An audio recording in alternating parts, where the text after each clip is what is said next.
पांच,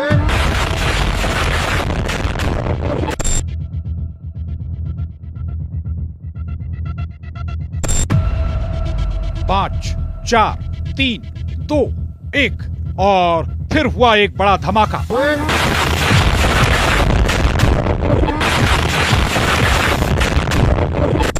एक के बाद एक धमाके पर धमाके। ये वीडियो सीरिया के शहर अलेप्पो से आया है। सीरिया के अलेप्पो में हयात तहरीर अल शाम के आतंकी जश्न मना रहे थे, तभी पुतिन के फाइटर जेट ने बम गिरा दिए। ऐसा ही खतरनाक हमला रात में भी हुआ जब अलेप्पो पर पुतिन ने लगातार बम बरसाए। पुतिन का इरादा साफ है। पुतिन ने सीरिया के नए युद्ध को 48 घंटे में खत्म करने का फैसला कर लिया है। पुतिन नहीं चाहते कि सीरिया का युद्ध फिलिस्तीन के गाजा जैसा बन जाए, या फिर लेबनान में तब्दील हो जाए, या फिर यूक्रेन बन जाए और सीरिया फिर से ऐसी जंग की चपेट में आ जाए जिसकी आग बुझाने में महीनों नहीं बल्कि कई साल लग जाएं।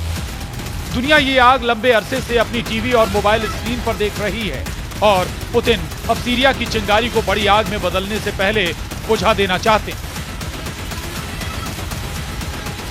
इसीलिए पुतिन ने लिया है बहुत बड़ा फैसला जो तुर्की के राष्ट्रपति अर्दोआन का ब्लड प्रेशर बढ़ा देगा, क्योंकि इस वक्त सीरिया में जो कोहराम मचा है उसकी स्क्रिप्ट राइटर तुर्की के राष्ट्रपति रेचेप तय्यप अर्दोआन ही बताए जा रहे हैं।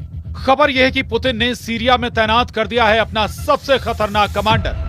नाम है अलेक्जेंडर चेको। अलेक्जेंडर चेको ने ही 2017 में अलेप्पो को आईएसआईएस और अल कायदा के आतंक से आजाद कराया था। पुतिन को 100% भरोसा है कि जनरल अलेक्जेंडर चेको 2024 में ही अलेप्पो को फिर से आजाद करा देंगे। जनरल चेको सीरिया की जमीन पर कदम रखते इससे पहले ही इन धमाकों ने तुर्की के राष्ट्रपति अर्दोआन की नींद उड़ा दी। ये धमाके बता रहे हैं कि पुतिन का जनरल बहुत खतरनाक है और वो दुश्मनों को मार डालने में यकीन रखता है। वो दूसरा मौका नहीं देता। जनरल अलेक्जेंडर चेको के बारे में कहा जाता है कि वो मारते 34 हैं और गिनते सिर्फ 1 हैं। इस आंकड़े के पीछे है तुर्की का बहुत बड़ा खौफ। तुर्की को लग रहा है कि जनरल चेको उसका सीरिया गेम खराब कर देंगे।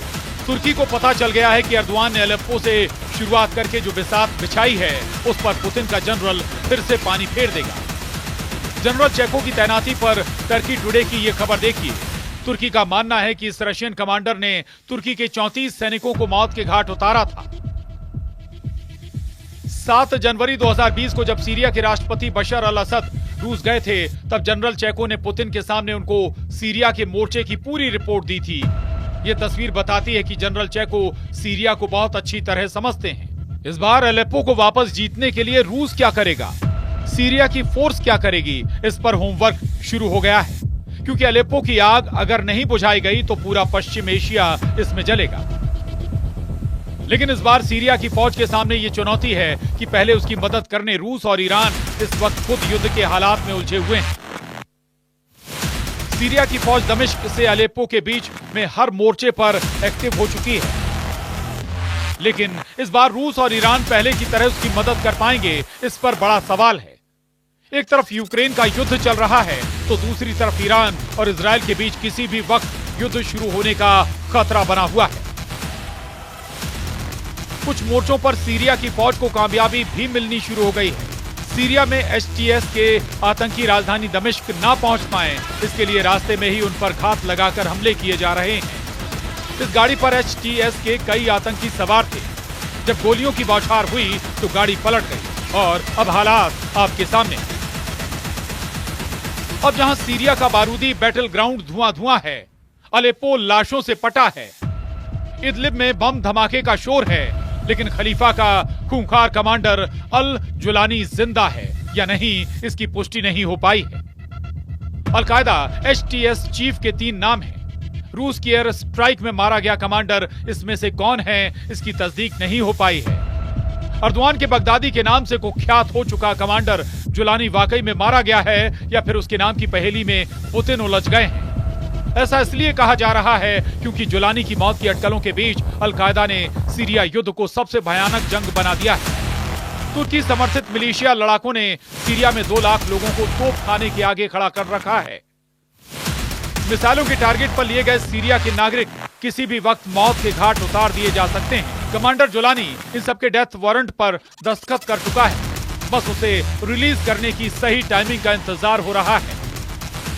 सीरिया के वॉर जोन से आ रहे भयानक अपडेट बता रहे हैं कि ये युद्ध अब पुतिन को भारी पड़ने वाला है। बशर अल असद का बचना मुश्किल है। अर्दवान का बगदादी बर्बर हमले का नया इतिहास रच रहा है। सीरिया का ताल रिफात तुर्की बॉर्डर से सिर्फ 20 किलोमीटर दूर है, जहां भीषण खून खराबा शुरू हो गया है। स्वयंभू खलीफा अर्दवान के कमांडर जुलानी के निशाने पर कुर्दों के साथ सभी अल्पसंख्यक हैं। सीरिया की सुविधा के ड्रस सिटी में विद्रोही गुटों ने सभी अल्पसंख्यकों का धर्मांतरण शुरू करवा दिया है। अलेप्पो पर कब्जे के बाद क्रिसमस के लिए लगाए गए पेड़ों को बर्बाद कर दिया गया है। सीरिया सिविल वॉर के दोबारा भड़कने के बाद पोप ने जिस बात का डर जताया वो हकीकत होता दिख रहा है। È mia speranza che lo spiraglio di pace che si è aperto possa portare al cessate il fuoco su tutti gli altri fronti, soprattutto a Gaza. Ho molto a cuore la liberazione degli israeliani che ancora sono tenuti in ostaggio e l'accesso degli aiuti umanitari alla popolazione palestinese stremata. Commander Julani Abu Bakr al Baghdadi की तरह नरसंहार पर उतारू है। Jolani के हमले का तरीका और मकसद भी बगदादी वाला ही है। बगदादी जैसे लड़ाके, बगदादी जैसे विनाशकारी हथियारों से लैस कमांडर जुलानी के लड़ाके सीरिया को रौंद रहे हैं। कमांडर जुलानी का पावर हाउस तुर्की है, लेकिन जुलानी जिस तहरीर अल सलाम का सुप्रीम लीडर है, वो अकेले दम से बशर अल असद हुकूमत को उखाड़ फेंकने का दम रखते हैं। जुलानी की हिस्ट्री शीट उसे सीरिया का सबसे खूंखार कमांडर बताती है। मतलब कमांडर जुलानी को किसी अदने से टेरर ग्रुप का लीडर समझने की भूल ना बशर कर रहे हैं, ना ही पुतिन करने वाले हैं। अर्दवान ने सीरिया में वॉर कॉन्ट्रैक्ट ऐसे खूंखार कमांडर को सौंपी है जो अबू बकर अल बगदादी से भी कई मामलों में 100 कदम आगे है। जुलानी का खात्मा अगर हो चुका है तब भी टेरर ग्रुप से खतरा टला नहीं है। अगर जुलानी जिंदा है तब तो बिना रूसी, ईरान और हिजबुल्लाह की मदद के सीरिया की सेना लड़ाकों के आगे टिक भी नहीं पाएगी। रूस सिर्फ हवाई हमले कर जुलानी फोर्स को खत्म नहीं कर पाएगा। इसकी वजह इन फाइटर ग्रुप का सीरिया के चप्पे चप्पे की जानकारी रखना है। HTS फाइटर के भूमिगत अड्डे अभेद्य हैं, जहां बम और बारूद बेअसर साबित होते हैं। हालांकि ईरान ने क्लियर कर दिया है कि वो सीरिया युद्ध में बशर के साथ है। ईरान के राजनयिक अब्बास अरागची जल्द दमिश्क के दौरे पर जाने वाले हैं। अरागची ने दौरे से पहले दावा किया है कि ईरान तुर्की की कोई भी चाल सीरिया में कामयाब नहीं होने देंगे। अलेप्पो से HTS का कब्जा हटाने के ऑपरेशन में भी ईरान साथ देने के सिग्नल दे चुका है।